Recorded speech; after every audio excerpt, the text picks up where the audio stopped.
Hey, Andy here for the third part of this little series that I've been sharing over the past week or so. You know, when I first thought about creating these videos, I didn't know they were going to take me where they have. You know, it's been a bit of a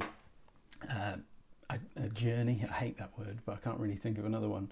A bit of a wander through my life in relation to those little me stories, you know, that I believed about myself. That, you know, shy kid, too quiet, needs to be more outgoing, needs thicker skin, needs to be less sensitive, and so on. I talked about that stuff in the first video. If you haven't watched that, then maybe go back and start there. And then in the second video, I shared more about the kind of product of that big reveal, that big aha moment, which happened when I first heard the word introvert used in a positive sense after reading the Carl King article, you know, 10 myths about introverts. And this was when things first started to slot into place, to make sense and become like, okay, I get it. I'm not alone here. And so I began to dive into those rabbit holes. I started researching more into personality and even ended up documenting the discoveries that I was making through my podcast and through my blog. The moment itself, followed by the response I got from, you know, fellow travelers, showed me that finally we're not alone in these stories that we believe about ourselves as introverts growing up in a world immersed in what Susan Cain calls the extrovert ideal, that extrovert kind of spirit in which the Western world especially has come to embody in the post-industrial revolution world. And so it's beginning to come clear that there's loads of us, and I was beginning to find them everywhere. You know, introverts everywhere, just in the nooks and crannies, the quiet ones. You know, even people I would never have guessed were introverts started appearing in my email inbox. You know, saying, "You're talking about me when you talk about this stuff." And they were thanking me for the things I was writing and saying on the topic. It's really cool to connect the dots in that way. And now here we are in the third and final video, and we're sitting with that question that I asked at the end of the last part. You know, what does this knowledge, what does this awareness make possible? You know, we know, yeah, I'm an introvert. Now what? So what? What difference does knowing that make for your life? And how can we use that information to actually instigate meaningful growth and change, rather than just sort of you know, basking in it as a sense of definition, as a sense of something we can tribalize and get behind in terms of how it tells us a story about who we are and who other people aren't. You know, because as we've explored, it's lovely to feel accepted, it's lovely to feel validated in that sense, and to rewrite those stories from growing up, the things you've believed about yourself in the context of relationships and workplaces and social circles, those things you've been beating yourself up for because you're not how you're supposed to be. And it's really important to enjoy that moment, to bathe in it. But then comes the hard part, because we can't stay there forever. We can't stay in that moment of realization. And it's difficult though, because it requires us to step up and step into a state of responsibility. I mean, of course we can stay put if we really want. You know, we can keep just sharing those memes, sharing those articles about things that only we and other introverts can possibly understand. You know, we can deepen the attachment we have to this new answer we have to all of life's struggles. We can entrench, we can tribalize, and in so doing find more labels to cloak ourselves with. But that's no good for us. It's attractive, it's comfortable and addictive, but stagnation and stasis lay as at the opposite end of life and personal growth. You know, if we're serious about becoming who we are, we must start by shaking off these kind of ensnaring cycles. We've got to grapple instead with the pursuit of a life almost beyond the labels, which ultimately I feel is what we must be aiming for, really. You know, labels are really useful tools. They point us to the truth within something. Truths we might not have felt or seen before, validations we might not have felt or seen before. But when we've seen the truth, we can put the tool back in the box. You know, understanding what an introvert is, understanding what high sensitivity is, stepping into that validation for your own experiences and stories growing up, to go through and heal those parts of you that need healing. These are vital parts of the process in ultimately stepping through the need for those things to define who we are in the future. You know, it helps raise awareness around why we felt like we didn't fit in, or why we see things a little bit differently to how other people seem to see things, or our cares and our concerns don't always match up to the values of society. But the label is only a tool. The aha moment, where we use a label to release the screws and unshackle ourselves from the bonds of that old reality, those old stories, those messages we believed about who we are, about ourselves in relation to the world, which we never felt a sense of true belonging in. Once we see that this was only a story and that it's not the end of our story, that's when we get to put the tool down. So we get to step into our brave new world and ask, okay, what does this make possible? What happens now? And that's kind of exciting. You know, after this moment of revelation and salvation, we must go all the way and put the tool back in the box, knowing that it wasn't the tool itself that freed us. It was what the tool helped us to do, which changed the trajectory, changed the way that our life is moving. There's a big difference between the two of those things. And if we don't see that tools are just tools, the tool will become a kind of existential safety blanket that we project a kind of magical thinking and belief into, and we'll live like it's the tool that gives us a sense of identity and a sense of meaning in the world, when it's not. You know, the tool has helped to free us to become who we are in the never-ending process of becoming. This is a process we see again and again in life, in new situations, when starting things, as well as on this kind of larger and deeper scale, where we're searching for some big missing piece in the puzzle of who we are. We start by feeling like we don't belong. Then we find something that provides the answer. It provides this meaning, this validation, this acceptance. You know, it might be a course, it might be a book or a conference, an idea, a podcast, a TV show, a movie. It's something that just changes something in your head, and you're like, I get it. You get that feeling that you've found the secret, the answer, the point at which you can finally take the blindfold off and start living, you know, like the new life starts tomorrow. But then what? You know, what does this brave new world actually look like in reality? In the previous video, I mentioned that there was a shift that occurred after my aha moment, you know, when I first read that article, when those coming to my website went from people looking for my music to those looking for answers to their own questions about their identity and personality and temperament, as they were, you know, coming through search engines, finding the articles that other people were, you know, searching for as well. And this was a strange problem for me that stretched onto my social media channels as well. This problem was fundamentally the same as before. You know, I'd lost a sense of myself. I was just Atlam Schema, the loop pedal music guy to everyone that knew me before. And after the aha moment and after my kind of documenting my discoveries, I became some kind of internet introvert guy. And neither one stepped on the toes of the other. And to each group, only a part of me was able to truly show up. And so they created this like intrinsic disconnect, this ever-present disconnect. Like there was always part of me missing in one part or the other part. And it wasn't actually until last year really that I began to see that this had happened and appreciated the impact of it, and actually how this has affected other areas of my life as well. You know, I'd reverted back to that chameleon defense mechanism that I talked about in the first video, that I'd spent so much of my younger years employing, you know, fitting into other people's expectations and assumptions, and you know, making content that I guess fitted the brand that I was supposed to create as an introvert, you know, internet introvert person, keeping my music away from people who you know, I figured, well, they're not here for my music, so I won't bother them with that, and trying to just keep these different parts of who I am concealed from the other parts, and concealed from the real world as well. You know, remember I told you about that Instagram comment from the person I went to school with?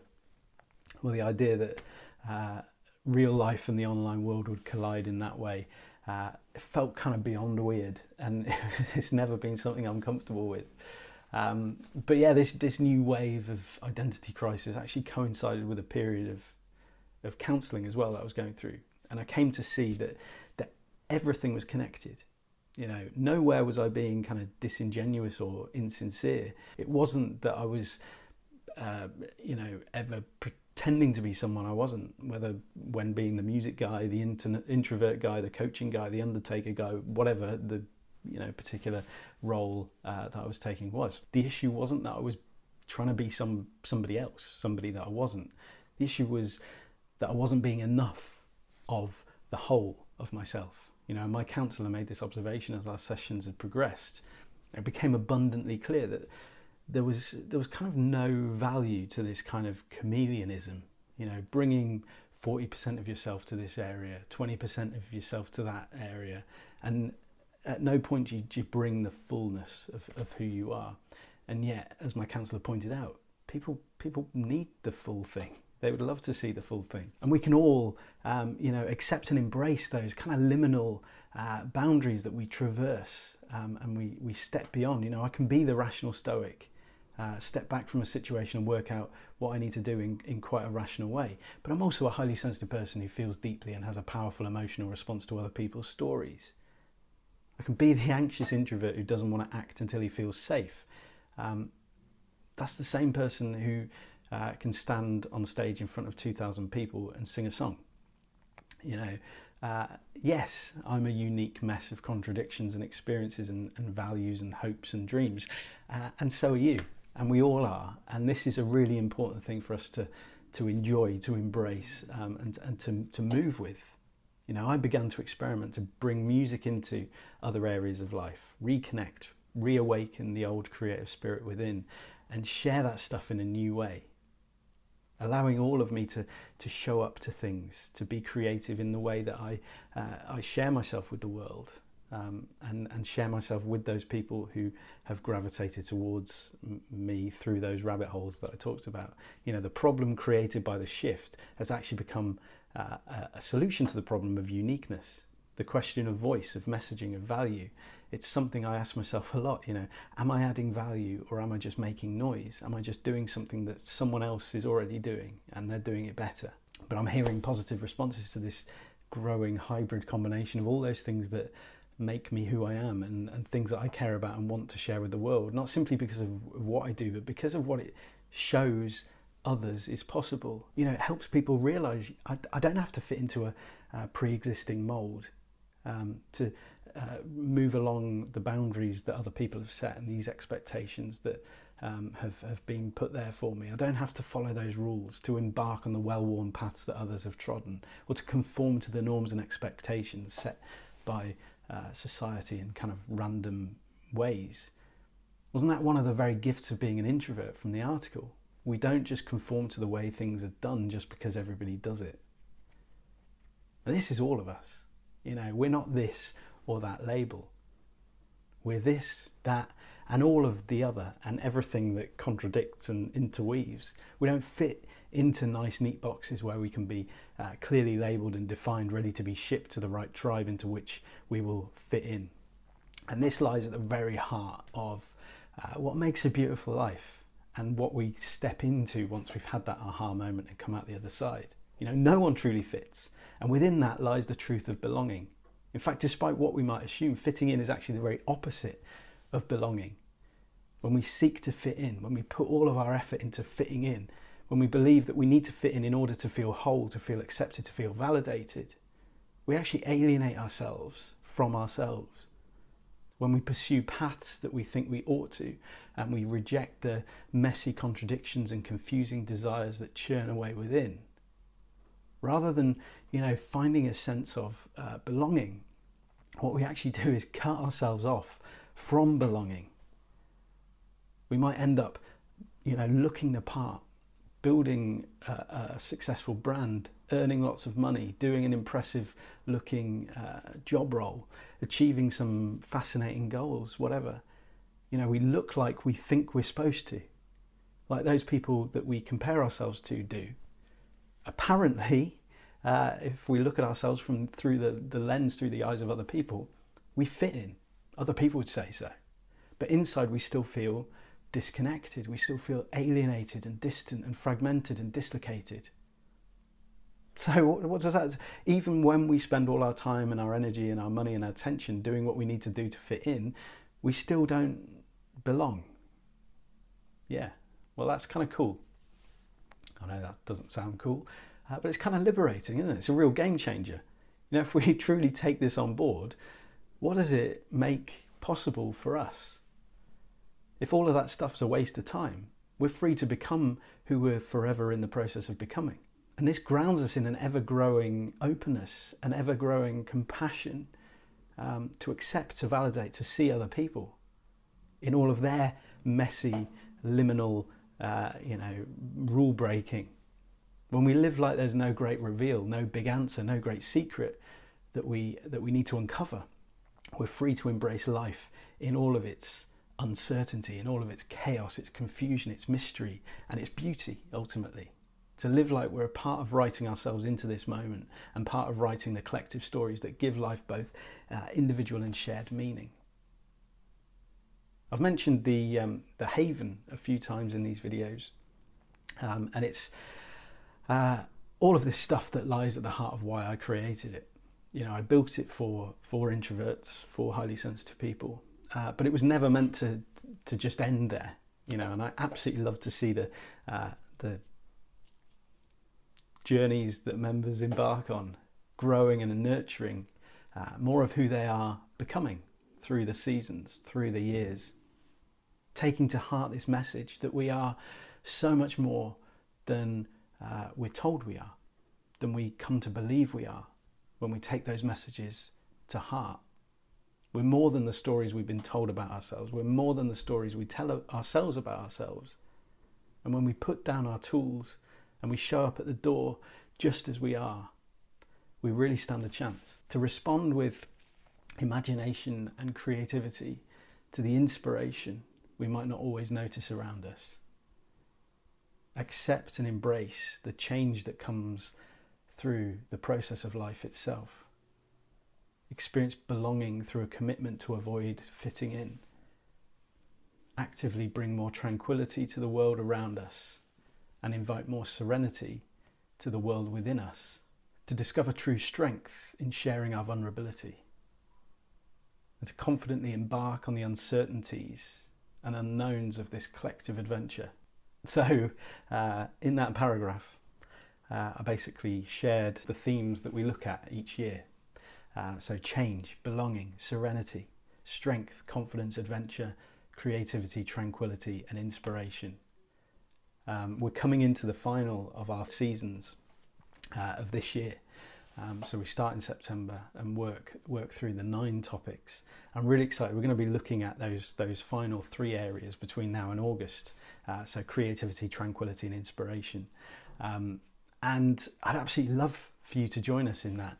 You know, if this stuff that I've been sharing in these videos resonates in some way, then yeah, this may well be the place for you. This may well be somewhere for you to think of as home. You know, it's a community grounded in those questions. What is possible? So what? What now? As a response to the aha moments and discoveries that we make through life. You know, we're interested in what we are becoming, what we're always becoming, rather than what we're told to think we are. And using all of our growing self-awareness to make sure that our journey from here on in is more meaningful. Those contradictory parts of ourselves, to bring all of that to the table. You know, this is a home for misfits and those who are confused. It's not for people who just want to dwell on labels. We're not a club, you know, we're not a tribe. And as such, it's really, you know, it's a place of true belonging. You know, it's a place that you don't fit into. And I believe this is largely influenced by the fact that, you know, we don't dwell on conforming, we don't dwell on fitting in and defining ourselves tightly to those labels, to typology. And I'm fully aware that each of us is our own best teacher when it comes to all of this stuff, personal growth and self-development. And we don't need to be taught anything other than supported in the process of how to learn, how best we need to learn as individuals to get out of our own way, to unpick the years of conditioning that have told us that someone else or something else contains the answer.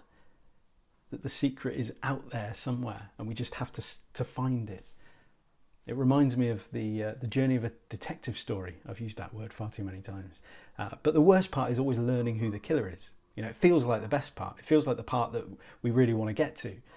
It's what we feel we want, but it's not what we truly want. It's always the beginning of the end. It's an anticlimax, even if it's initially a surprise. In life, we often believe that it's the big reveal that we want. We want this answer to this thing we're looking for.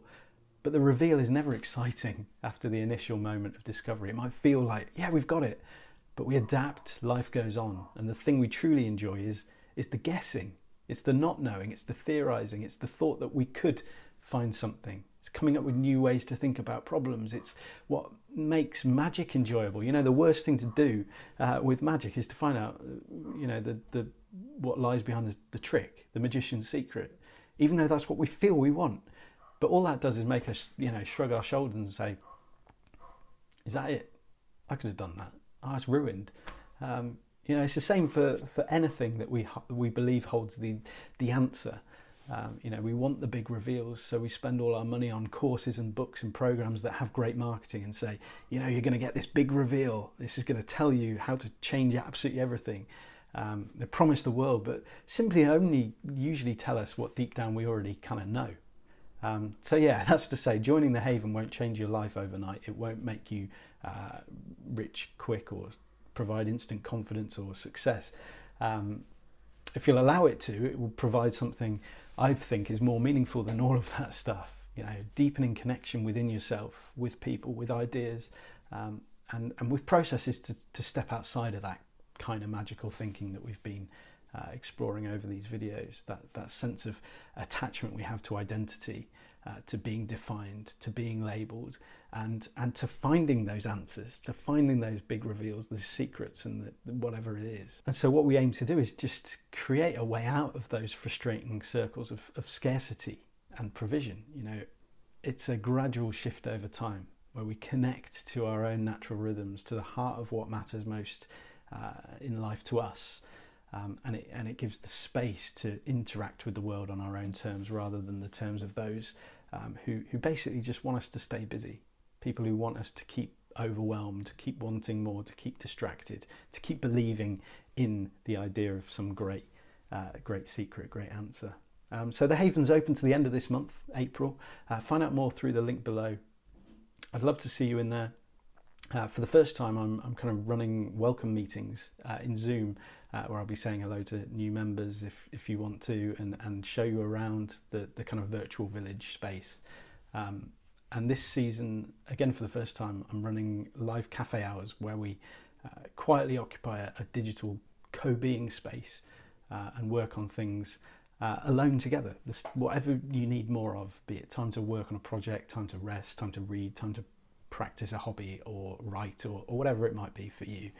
There's a chance to basically schedule it in each week without distraction and with accountability and all that sort of stuff to connect with people if you want to. There's never any expectation of participation or of having a webcam on or a microphone switched on. The option is always there. People I know want to kind of grow in confidence with all that stuff, so the opportunity's there. But if you want to just sit back and observe, that's absolutely fine, up to you. Over time I've seen people grow in confidence to find the courage to step into that stuff, including myself. There was no chance I would have run live events online even just a year ago, I don't think. But thanks to the support of members, it's just felt really safe to experiment with all of this and to do it. It can still be scary for me, but it's always safe, and that's what makes all the difference. Anyway, I'm going to stop waffling now. If this sounds like a place that you would enjoy, then please do come and try it out. There's a link below this video and on the screen now. Get full access to the whole place for 2 weeks, and then it's just $12 a month after that.